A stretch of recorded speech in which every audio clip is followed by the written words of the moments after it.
భక్తులారా, ప్రతి సంవత్సరం మార్చ్ 25, 26, 27 తేదీలలో సూర్యకిరణాలు స్వామివారి పాదాలపై ఒకరోజు, నాభిపై ఒకరోజు, శిరస్సుపై ఒకరోజు పడే శ్రీ వేదనారాయణస్వామి ఆలయంను మీరు చూశారా?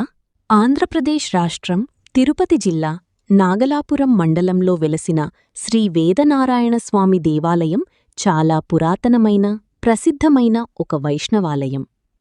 స్థల పురాణం. కృతయుగంలో సోమకాసురుడు అనే రాక్షసుడు బ్రహ్మవద్ద నుండి వేదాలను దొంగిలించి సముద్రగర్భంలో దాచడం జరుగుతుంది.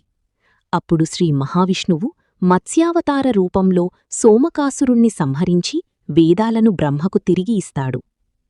ఇక్కడి స్వామివారు స్వయంభూగా వెలసాడని చెబుతారు.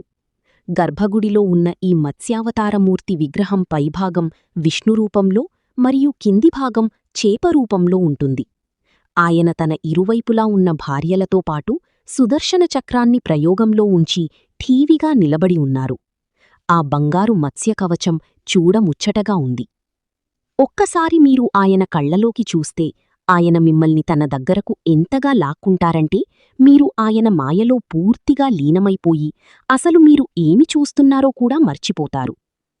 వేదనారాయణస్వామి దేవాలయాన్ని 3 ప్రాకారాలతో ఖచ్చితమైన ఖగోళ గ్రహగతుల విజ్ఞానంతో విజయనగర మహాసామ్రాజ్య చక్రవర్తి శ్రీకృష్ణదేవరాయలు నిర్మించాడు. ఈ ఆలయ ప్రాకారాలు విజయనగర కాలపు శిల్పకళా నైపుణ్యానికి ఒక మచ్చుతునక. ప్రతి సంవత్సరం మార్చ్ 25, 26, 27 తేదీలలో అనగా ద్వాదశి, త్రయోదశి మరియు చతుర్దశి రోజులలో సాక్షాత్తు సూర్యభగవానుడే శ్రీ వేదనారాయణస్వామికి సూర్యపూజ చెయ్యడం.